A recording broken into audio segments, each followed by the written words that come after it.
As educators, we've always tried to find and teach our children to find peaceful resolutions for conflicts.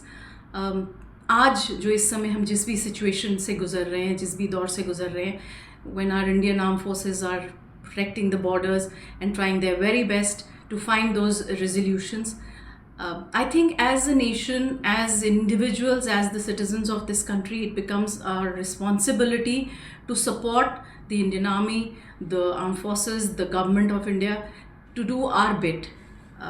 Schools क्या चीज़ें कर सकते हैं? Schools में सबसे ज़रूरी होता है दैट रेगुलर बेसिस पे बच्चों के साथ इन टॉपिक्स पे, इन एस्पेक्ट्स पे डायलॉग में रहें, उनको उनसे बातचीत करते रहें. हमको ये पता है दैट एडमिनिस्ट्रेशन जो है वो हमें time to time in a year बोलते हैं कि आप इवैक्यूएशन ड्रिल्स करें and this it has to be maintained, a record has to be maintained and shared with the administration.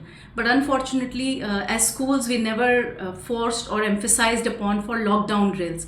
And it's high time that as schools we make it into a regular practice कि आपके regularly जिस तरह से हम earthquake evacuation या उस तरह की drills करते हैं, lockdown drills भी होनी चाहिए schools में, जिससे कि हमारे बच्चे इस चीज़ को seriously लें और समझें और साथ में panic ना करें. It's very important in today's time that we maintain calm. बच्चे बड़े सब लोग.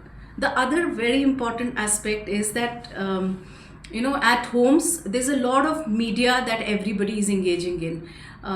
As parents, we're watching different news channels, different versions are being shown.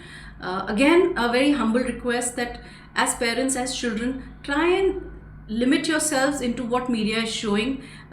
Try to be able to differentiate between fake news and real news.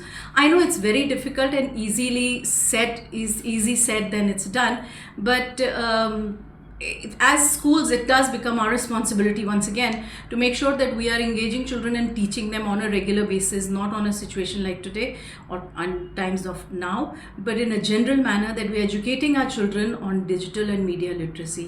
बहुत ज़रूरी है बच्चों को ये चीज़ समझना कि जो कुछ दिखाया जाता है मीडिया में कितना सत्य है और कितना मिस इन्फॉर्मेशन भी है उसमें.